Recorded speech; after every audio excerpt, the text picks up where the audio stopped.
En esta nueva serie estamos estudiando los misterios del reino de los cielos y hoy vamos a estudiar el extraño misterio que significa un cristiano falso. Porque no todos los que se dicen cristianos son genuinamente cristianos. Hay una antigua canción espiritual que dice: todo el mundo habla acerca del cielo, pero no todos irán al cielo. Y eso es muy cierto. Ese gran hombre de Dios y predicador que fue el Dr. Vance Havner solía decir: muchos miembros de las iglesias están almidonados y planchados, pero nunca han sido lavados. O sea, nunca han conocido al Señor Jesucristo en forma personal como Salvador y Señor. Hoy vamos a estudiar 3 puntos importantes. Primero, una palabra de consuelo. Segundo, una palabra de advertencia. Y tercero, una palabra de instrucción. Primero, es necesaria una palabra de consuelo porque muchas personas en nuestros días están confundidas y asustadas al ver tanta hipocresía, tantas religiones falsas, tantos predicadores, apóstoles y maestros falsos, tanto que se exhibe bajo el estandarte del cristianismo que no es real ni genuino. Por eso necesitamos una palabra de consuelo. Pero no solamente consuelo, sino también advertencia, porque hay muchos que piensan que son salvos sin serlo, y necesitan ser advertidos, traídos a la fe salvadora del Señor Jesucristo. Y también es necesaria una palabra de instrucción para saber cómo enfrentar, cómo ayudar a esas personas que son cristianos falsos. Recuerde que hay 7 parábolas en Mateo 13 y que una parábola es una historia terrenal con un significado celestial. Jesús utilizó las parábolas para, con una historia natural y evidente, explicar su significado oculto. Y aunque por lo general las parábolas sirven para revelar algo, también sirven para ocultar algo. Cuando Jesús habló en parábolas, la oposición contra él estaba en su punto más crítico. Le acusaron de estar endemoniado, por lo que Jesús tuvo que advertirles acerca del pecado imperdonable. Ya hemos estudiado la parábola del sembrador. Ahora vamos a ver la parábola del trigo y la cizaña, Mateo 13, desde el verso 24. Les refirió otra parábola diciendo: el reino de los cielos es semejante a un hombre que sembró buena semilla en su campo. Pero mientras dormían los hombres, vino su enemigo y sembró cizaña entre el trigo, y se fue. Y cuando salió la hierba y dio fruto, entonces apareció también la cizaña. Vinieron entonces los siervos del padre de familia y le dijeron: Señor, ¿no sembraste buena semilla en tu campo? ¿De dónde pues tiene cizaña? Él les dijo: un enemigo ha hecho esto. Y los siervos le dijeron: ¿quieres pues que vayamos y la arranquemos? Él les dijo: no sea que al arrancar la cizaña, arranquéis también con ella el trigo. Dejad crecer juntamente lo uno con lo otro hasta la siega, y al tiempo de la siega yo diré a los segadores: recoged primero la cizaña y atadla en manojos para quemarla, pero recoged el trigo en mi granero. Se dará cuenta que esta es una historia sencilla, simple. Lo notable es que la cizaña, siendo una hierba mala, se parece mucho al trigo. Y en esta historia encontramos 7 elementos que debemos identificarlos. El hombre que siembra es el Señor Jesucristo. Mire el verso 37. Respondiendo él les dijo: el que siembra la buena semilla es el Hijo del Hombre. La semilla que él siembra son verdaderos creyentes. Ahora es muy importante no confundir la semilla de esta parábola con la semilla en la parábola del sembrador. En la parábola del sembrador, la semilla es la palabra de Dios. En esta parábola del trigo y la cizaña, la semilla son los genuinos creyentes. Si usted no entiende bien esta diferencia, podría confundirse. En la primera parábola, el terreno representa el corazón de los hombres. En esta segunda parábola, el terreno representa el mundo. El Señor siembra la semilla, o sea, los genuinos creyentes en todas partes del mundo. Mientras el Señor planta verdaderos creyentes por todas partes, vamos a descubrir que el enemigo está plantando creyentes falsos. también por todo el mundo. A los verdaderos creyentes se les llama la semilla. Busque Génesis 3:15. En juzgamiento, Dios le dice a Satanás: y pondré enemistad entre ti y la mujer, y entre tu simiente y la simiente suya. La simiente de la mujer, la buena simiente. La simiente de la serpiente, o sea, Satanás, es la mala simiente. Y es la buena simiente la que el Señor siembra en el mundo.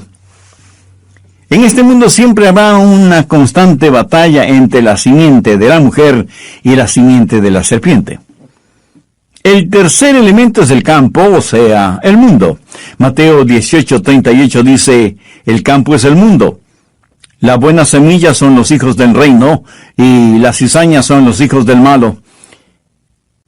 Amigos, no tenemos que tratar de adivinar esto.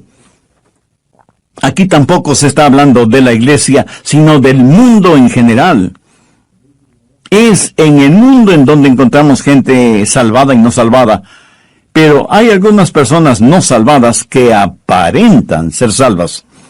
Estos son los cristianos falsos en el mundo. El enemigo que va implantando falsos creyentes en el mundo es el mismo diablo, Satanás. Ve el verso 39. El enemigo que la sembró es el diablo. La siembra es el fin del siglo y los segadores son los ángeles. En la actualidad se escucha mucho acerca de la paternidad de Dios y la fraternidad universal del hombre. Podemos ser hermanos en nuestra humanidad, pero no somos hermanos espirituales porque no todos son hijos de Dios. Jesús les dijo a los fariseos, o sea, a los cristianos falsificados de esa época, que eran hijos del diablo. Veamos Juan 8:44. Vosotros sois de vuestro padre el diablo, y los deseos de vuestro padre queréis hacer. Así que Jesús está diciendo que la cizaña representa a los hijos del diablo. En nuestros días, al cristiano de convicciones firmes se le trata de intolerante si es que no pone sus brazos alrededor de los que representan la cizaña y les dicen: todos estamos yendo hacia el mismo lugar y su religión y creencias son tan buenas como las mías. ¿Cómo podrá deducir?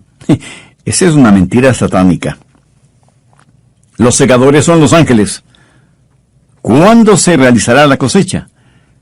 De acuerdo al verso 39, al final del siglo. Y ese es el séptimo elemento, el tiempo de la cosecha. Verso 40. De manera que como se arranca la cizaña y se quema en el fuego, así será el fin de este siglo. Las 7 parábolas dichas por el Señor abarcan la historia total de la iglesia cristiana, porque quien siembra la semilla es el Señor Jesucristo. Comenzó su ministerio sembrando la buena semilla y prosigue a través de las 7 parábolas hasta el final de la época. El Señor está desdoblando el misterio de la historia religiosa. Hay secretos sagrados, extraños misterios del reino de los cielos. Ahora quiero hablar de la siembra de la cizaña, el crecimiento de la cizaña y el conocimiento de la cizaña. Primero, la siembra de la cizaña. Mateo 13:39. El enemigo que la sembró es el diablo. Satanás es un falsificador, un pervertido, y es él quien siembra la cizaña. Quiero que note que Satanás no se opone a la religión.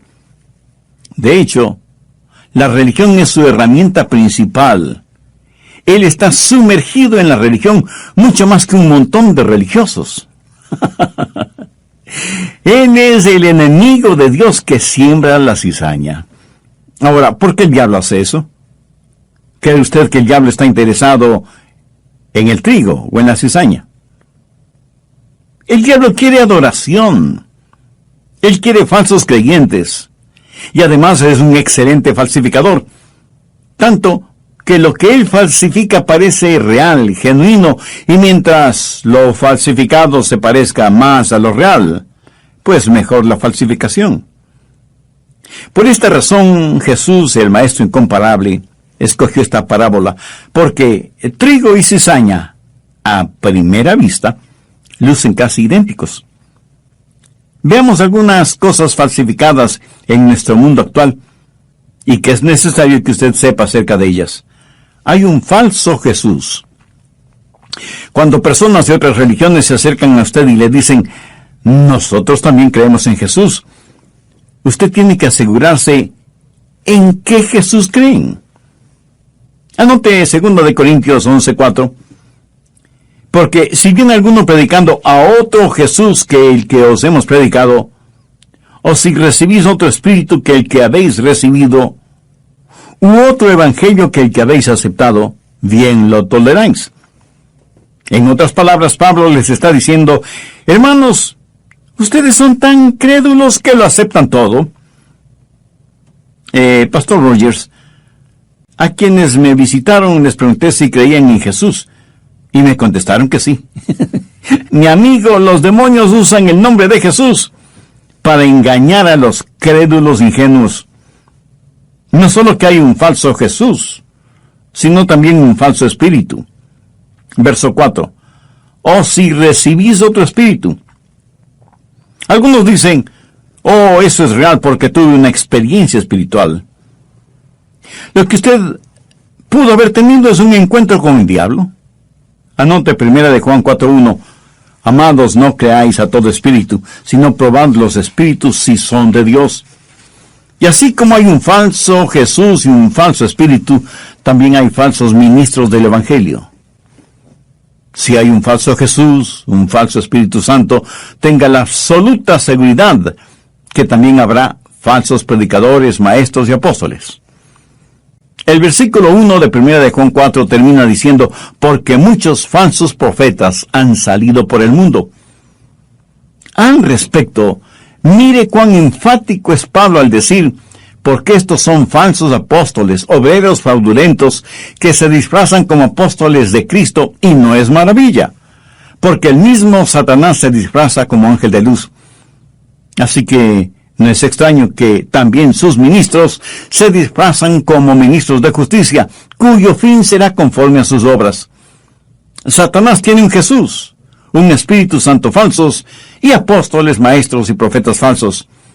¿Y qué es lo que ellos producen?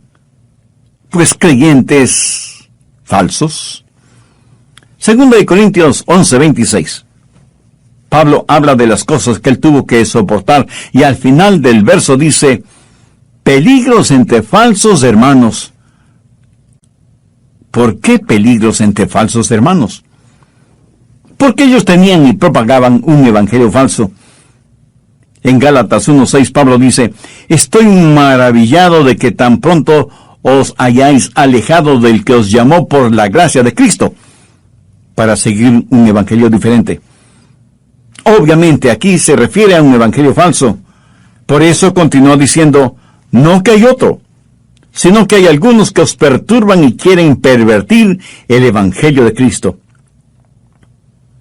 Recuerde que Satanás es perverso, y como no puede negar ni hacer desaparecer el evangelio, lo pervierte por medio de sus falsos predicadores, apóstoles y maestros. Y ahora escuche la advertencia de Pablo. Mas si aún nosotros, o un ángel del cielo, os anunciare otro evangelio diferente del que os hemos anunciado, sea anatema. La palabra anatema significa maldición o condenación. Los falsos apóstoles, enseñando su falso evangelio, hasta pueden parecer que hacen el bien. Visten al desnudo, alimentan al hambriento, están en contra del aborto, y cosas socialmente encomiables. Pero recuerde que un billete falso puede hacer mucho bien. Comprar ropa, alimentos, medicinas, etc. Pero solo hasta cuando es detectado y puesto inmediatamente fuera de circulación. Llegará un día cuando, estando frente a Jesús, Él les dirá, no todo el que me dice, Señor, Señor, entrará en el reino de los cielos, sino el que hace la voluntad de mi Padre que está en los cielos. Y los falsos apóstoles y maestros, tratando de justificarse, dirán, pero Señor, ¿acaso no profetizamos en tu nombre? Y en tu nombre echamos fuera demonios. y en tu nombre hicimos muchos milagros. Y entonces les declararé, nunca os conocí, apartaos de mí, hacedores de maldad. Amigo, no deje que ningún cristiano falso le mantenga alejado del cielo. No use la vida de algún hipócrita como argumento contra el cristianismo. De paso, permítame decirle que un hipócrita no es un argumento contra el cristianismo. Más bien es un maravilloso argumento a favor del cristianismo. Y usted asombrado me pregunta, ¿y por qué? Escúcheme. Los falsificadores no falsifican envolturas de chocolates por lindas que sean. ¿Qué es lo que falsifican? Billetes de 20, 50 o 100 dólares. Ellos no falsifican aquello que no tiene valor, sino lo que realmente es valioso. Así que cada cristiano falso que existe es un testimonio de aquello que es bueno, valioso y real. ¿No es esto paradójico? Que un cristiano falso sea el mejor testimonio de aquello que es real. Está tratando de imitar lo que es valioso y genuino. Ah, otra cosa. No diga no quiero ser cristiano porque son hipócritas. Ese es un argumento tonto y hasta infantil. ¿A cuántos de ustedes les gusta el pan? A mí me fascina. Ahora, dejan de comer pan hecho con harina de trigo porque algunas espigas de cebada o de cizaña fueron cosechadas juntamente con el trigo. Por supuesto que no.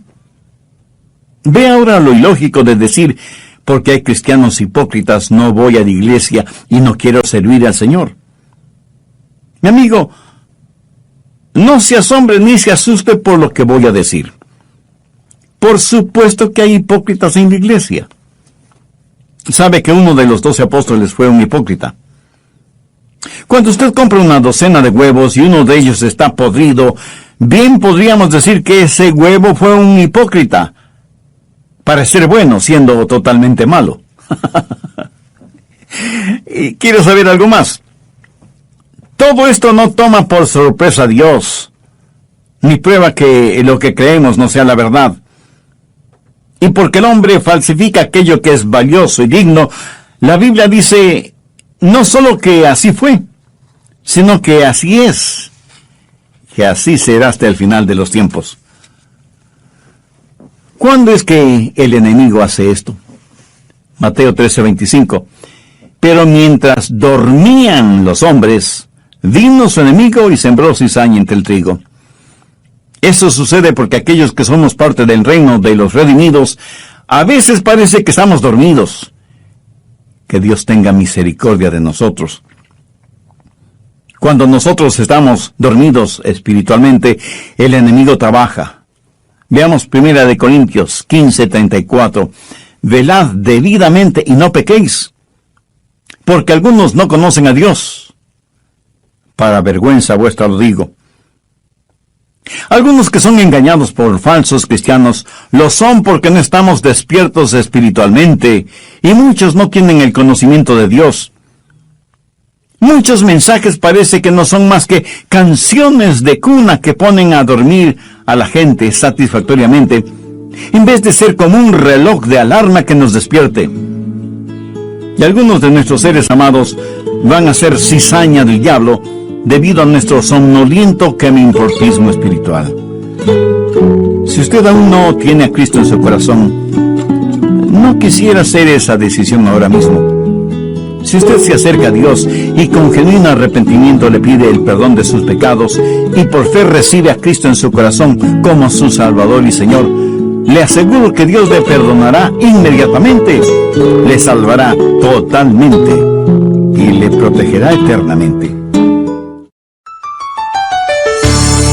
Desde hace un par de décadas atrás, ideas de psicólogos, politólogos y teólogos liberales han ido invadiendo iglesias cristianas con enseñanzas antibíblicas sobre Dios, el hombre, el pecado y la obra redentora de Jesucristo y la salvación. El Dr. Gray Allison hace muchos años atrás fue el presidente de la Convención Bautista del Sur. Y cuando le preguntaron si él creía que tal o cual hermano era salvo, respondió diciendo algo que me bendijo y me enseñó. Él dijo: del único que sé que es salvo es yo mismo. En cuanto a todos los demás, no estoy tan seguro. Amigo, no comience usted a eliminar la hierba mala. Y quiero que note que aquí no está hablando de la disciplina en la iglesia. Toda iglesia debe ejercitar disciplina, pero la disciplina en la iglesia no es primordialmente para remover, sino para restaurar. Cierto. En ocasiones algunos miembros tienen que ser separados de la comunión en la iglesia local, pero aquí no hace referencia a eso. Entonces, ¿a qué se refiere? Hola y bienvenidos a El Amor que Vale. Les saluda Andrés García Vigio. El doctor Adrian Rogers, en la voz del pastor Lenín de Llanón, concluye su mensaje: El extraño misterio de un cristiano falso. Desde el programa anterior estamos estudiando la segunda parábola dicha por el Señor Jesucristo y que la encontramos en el capítulo 13 del Evangelio de Mateo. La primera parábola fue acerca del sembrador y la estudiamos minuciosamente. Espero que lo recuerde. Esta segunda parábola tiene que ver con el trigo y la cizaña, y dije que en esta parábola hay 3 puntos importantes.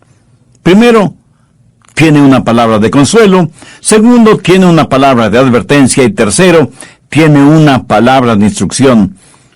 Y comenzamos a estudiar sobre la siembra de la cizaña, el crecimiento de la cizaña y el conocimiento de la cizaña.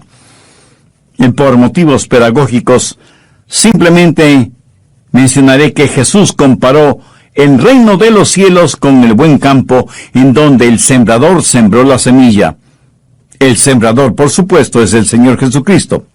El campo es el mundo, y la buena semilla son los hijos de Dios, habitantes del reino de los cielos, y las cizañas son los hijos del malo, o sea, son los hijos de Satanás. La espiga es la cizaña, que se parece notablemente a las espigas de trigo.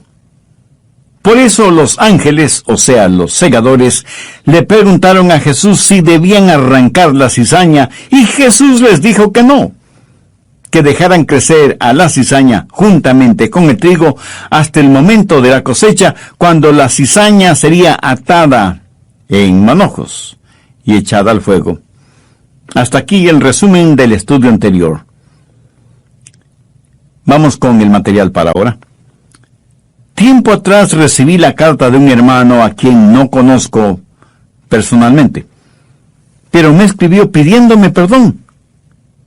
Yo estuve intrigado con la carta. ¿Cómo era posible que alguien a quien ni siquiera conocía me estuviera pidiendo perdón? Bueno, leí toda la carta y entonces lo entendí. Alguna vez en uno de mis mensajes hice referencia a una importante denominación, identificándola como un culto, que en ese entonces lo era, pero en la gracia y misericordia de Dios, sus puntos doctrinales y teológicos han sufrido una genuina transformación. Por lo tanto, al presente es una importante iglesia cristiana evangélica. Quien me escribió me dijo: escuché lo que usted dijo acerca de la iglesia de la cual soy miembro, y sentí un enojo terrible contra usted, porque yo creía que nuestra iglesia estaba basada en la verdad de la palabra de Dios. Pero muchas cosas han pasado en nuestra vida espiritual, y lo que usted dijo es como si Dios mismo me hubiera abierto el entendimiento. Perdóneme, hermano Rogers, por haberme enojado contra usted y hasta haber maldecido su nombre y su ministerio. Me enojé y pequé contra usted. Pero ahora sé la verdad y por eso le escribo, porque creo que es honesto el que usted sepa que sus mensajes bíblicos y cristocéntricos me han traído no solo a mí, sino a muchos de los miembros de nuestra renovada espiritualmente iglesia, a una relación genuina con Jesucristo. Perdóneme. Y para saber que me ha perdonado, tenga la bondad de escribirme, aunque sea solo para decirme: hermano, le perdono. Por supuesto, le contesté con una larga y emocionada carta. Parece que más nos interesa ganar concursos de popularidad que vivir una vida de integridad. Y el enemigo siembra la cizaña porque estamos dormidos y parece que ni siquiera tenemos un reloj despertador. Quiero que note lo que dice Mateo 13 desde el verso 28. Él les dijo, un enemigo ha hecho esto. Y ellos, sus siervos, le dijeron, ¿quieres pues que vayamos y la arranquemos? Él les dijo, no sea que al arrancar la cizaña, arranquéis también con ella el trigo. Dejad crecer juntamente lo uno y lo otro hasta la siega, y al tiempo de la siega yo diré a los segadores, recoged primero la cizaña y atadla en manojos para quemarla, pero recoged el trigo en mi granero. Escúcheme, nuestro trabajo no es eliminar la hierba mala. Nuestro trabajo es advertir a la gente, es predicar y enseñar la verdad, no el erradicar la hierba mala. Si lo hacemos así, podemos hacer más mal que bien. Escúcheme atentamente. Como cristianos nunca debemos ser parte de ningún movimiento u organización que persiga a otro ser humano debido a su fe. Un día Dios, que es el único que nos juzgará a todos, a usted, a mí, a todos nosotros. Hace algún tiempo estuve en una reunión de nuestra Convención Bautista del Sur, y muchos jóvenes pastores estaban preocupados por la infiltración de muchas ideas liberales en nuestra denominación. El Dr. Gray Allison, en ese entonces presidente de nuestra convención, cuando le preguntaron si él creía que tal o cual hermano era salvo o salva, respondió diciendo algo que me bendijo y me enseñó. Él dijo, del único que sé que es salvo soy yo mismo. En cuanto a los demás, no estoy tan seguro. Amigo, no comience usted a eliminar la hierba mala. Y quiero que note que aquí no se está hablando de la disciplina en la iglesia. Toda iglesia debe ejercitar disciplina, pero la disciplina en la iglesia no es primordialmente para remover, sino para restaurar. Es cierto, algunas veces algunos miembros tienen que ser separados de la comunión en la iglesia local, pero aquí no hace referencia a eso. Esta parábola trata del trigo y la cizaña en el mundo. Nuestro trabajo es el enseñar y predicar el glorioso mensaje del Evangelio del Señor Jesucristo. Nuestro trabajo no es el perseguir, y menos aún a eliminar a personas que no creen lo que nosotros creemos, o no practican la religión que nosotros practicamos. No. Eso lo único que hará es fertilizar y hacer crecer más rápido las hierbas malas. Más bien invierta sus recursos financieros, su tiempo, sus talentos y dones espirituales, en cosas que traigan honor y gloria a Dios. Es increíble las cosas en las cuales invertimos nuestros recursos. Sin nosotros saberlo, a veces nuestros recursos están patrocinando y apoyando abortos, pornografía y negocios realmente diabólicos. No debemos fertilizar la cizaña. Por eso es bueno canalizar sus diezmos y ofrendas por medio de la iglesia o por medio de organizaciones cristianas reconocidas por sus labores y por su integridad. Permítame decir algo muy personal. Mi esposa y yo damos la mayoría de nuestra ayuda financiera por medio de la iglesia. Esto, además de ser espiritualmente satisfactorio, tiene un lado eminentemente práctico. Sabemos hacia dónde y en qué forma son utilizados nuestros diezmos y ofrendas. Así que sea parte de algo que es real, genuino y eterno. No fertilice la cizaña. Jesús dijo que el trigo y la cizaña crecerán juntos hasta el tiempo de la siega o la cosecha. Tiempo en el cual tiene que saber cuál es el trigo y cuál la cizaña. Mateo 13, desde el verso 40. De manera que como se arranca la cizaña y se quema en el fuego, así será el fin de este siglo. Enviará el Hijo del Hombre a sus ángeles, y recogerán de su reino a todos los que sirven de tropiezo y a los que hacen iniquidad, y los echarán en el horno de fuego, y allí será el lloro y el crujir de dientes. Entonces los justos resplandecerán como el sol en el reino de su Padre. El que tiene oídos para oír, oiga. ¿Qué nos enseña esto? Que el tiempo de la siega o la cosecha se acerca. Y seguramente alguien me preguntará, pastor, ¿por qué Dios tolera la cizaña? ¿Por qué Dios no la elimina ahora mismo? Le diré por qué. Así como el trigo todavía no está maduro, tampoco lo está la cizaña. Ni el trigo ni la cizaña están maduros para que se haga realidad el fin de este siglo. A Juan, el apóstol amado, se le dio la visión del juicio final. Y esto es lo que él dice en Apocalipsis 14, los versos 14-15.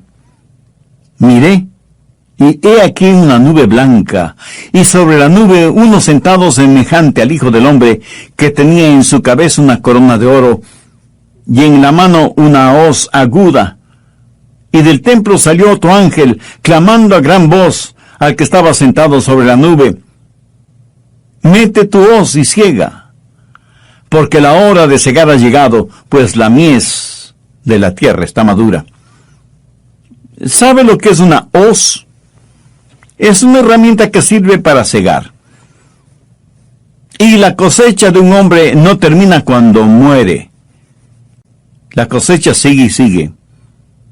Y la cosecha no llega hasta que su vida madure. Tomemos como ejemplo al fundador y a los seguidores y promotores de ese imperio sexual conocido en todo el mundo por la revista y los clubes Playboy.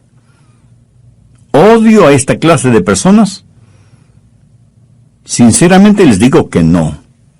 Les tengo piedad y temo por ellas. Tienen una vida de placer sensual y sexual y se burlan descaradamente de lo que es decencia y moralidad.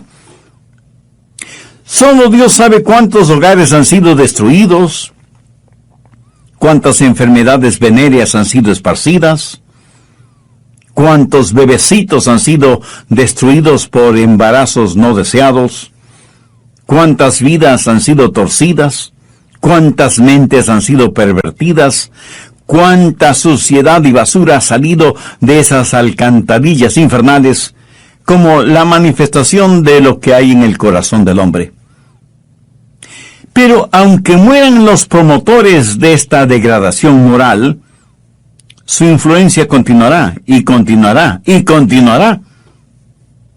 Porque aquel que fue corrompido, corromperá a otros, quienes a su vez corromperán a otros, perpetuando de esta forma esta cadena de depravación y vileza. Y no terminará sino cuando llegue el final de este siglo. Cuando Dios ponga el punto final en la última frase del último párrafo de la última página del libro de la historia, cuando todo se cumpla, es que Dios ya tendrá toda la evidencia. Pero esto también es verdad con una persona justa. Su influencia y su ejemplo seguirá y seguirá y seguirá aún después de la muerte. En relación con algunos hombres de Dios, la Biblia dice que sus obras siguen hablando, aunque ellos estén muertos. Yo espero que, si Jesús no viene antes que yo muera, yo espero que mi ejemplo e influencia continúen hasta que las olas de mi labor lleguen hasta las playas de la eternidad. Por eso es que Dios no nos juzga este momento. Es demasiado temprano para juzgar. Pero no deje que la lentitud de Dios para juzgarnos le dé una falsa esperanza. Usted puede parecer una saludable cizaña, pero el día del juicio llegará. Notó que la cizaña será amarrada en manojos para ser quemada. Ese es un detalle muy interesante para mí. ¿No ha notado que en el mundo La gente no salvada busca el estar junta, amalgamada. Parece estar amarrada en manojos, listos para ser quemados. Esta clase de unión no será necesariamente de bendición para ellos. Permíteme hacer la aplicación respectiva antes de terminar. Primero, asegúrese de su salvación. Si hay un falso Jesús, un falso Espíritu Santo, cristianos falsos, falsos apóstoles y maestros, ha logrado el diablo engañarle. Al diablo no le importa si le envía a usted al infierno desde un asiento de una iglesia o desde una alcantarilla. Busque 2 de Corintios 13:5. Examinaos a vosotros mismos si estáis en la fe. Probaos a vosotros mismos. Y usted pensará, sé que soy salvo porque mis padres me dicen que soy salvo. Mi pastor me dice que soy salvo. Mi maestro de la escuela dominical me dice que soy salvo. Si todos dicen que soy salvo, entonces debo ser salvo. Cuando usted dice algo parecido, entonces es que no está seguro de la salvación. Examinaos a vosotros mismos si estáis en la fe. Probaos a vosotros mismos. Tiene una razón bíblica. Si fuera a estar delante de Dios ahora mismo, tendría la absoluta certeza de su salvación. Y no le voy a preguntar si conoce el plan de salvación, pero sí quiero preguntarle, ¿conoce al hombre de la salvación? ¿Está Cristo en usted? Alguien escribió lo siguiente, como si fueran las palabras de Jesús. Me llaman la vida y no me buscan. Me llaman la luz y no me ven. Me llaman el camino y no me caminan. Me llaman sabio y no me siguen. Me llaman amor y no me aman. Me llaman rico y no me piden. Me llaman eterno, pero buscan lo temporal. Me llaman misericordioso, pero no confían en mí. Me llaman Dios, pero no me temen ni reverencia. Así que, si les condeno, no me echen la culpa. Examinaos a vosotros mismos si estáis en la fe. Probaos a vosotros mismos. Segundo, no deje que los cristianos falsos le mantengan fuera del cielo. Y no se escude detrás de los hipócritas, ni piense que la verdad no es real debido a la presencia de lo falso. Tercero, si usted es un cristiano falsificado, arrepiéntase. Si usted se ha dejado engañar por falsos predicadores y maestros y ha aceptado un evangelio falsificado, le ruego en el nombre de Cristo que se arrepienta ahora mismo y reciba al Señor Jesucristo como su Salvador y Señor. Muchos de quienes me escuchan no han sido engañados por un evangelio falso o por cristianos falsos, sino que sencillamente no tienen una relación personal con Dios por medio del Señor Jesucristo. También les invito para que entreguen su corazón y su vida a Jesús. Jesús no vino para condenar al mundo, sino para salvar. Vino a buscar y salvar lo que se había perdido. Usted no está escuchando este programa por simple casualidad, sino por una cita divina, aunque usted no lo admita. Dios le ama y quiere que se salve. Y este mismo momento usted puede hacer una decisión por Cristo. Escuche estas alentadoras palabras en el Evangelio de Juan. A lo suyo vino, y los suyos no le recibieron. Mas todos los que le recibieron, a los que creen en su nombre, les dio potestad de ser hechos hijos de Dios. ¿Quiere orar conmigo una corta oración? Dígala con sus propias palabras, pero ore con fe, con sinceridad, con total confianza. Señor Jesús, soy un pecador, y eso lo sabes tú mejor que yo. Necesito tu perdón. Te agradezco el haber muerto en mi lugar, en la cruz, para pagar la enorme deuda de mis pecados. Y aunque no entiendo totalmente esa clase de amor, lo acepto con profunda gratitud. Aunque no la merezco, imploro tu misericordia. Perdóname, límpiame, sáname interiormente. Te pido vengas a morar en mi corazón y seas mi Salvador y mi Señor, y tomes el control de mi vida. Hazme la clase de persona que tú quieres que sea, y ayúdame a ser un instrumento útil y de bendición en tus manos. Todo lo pido en tu santo nombre.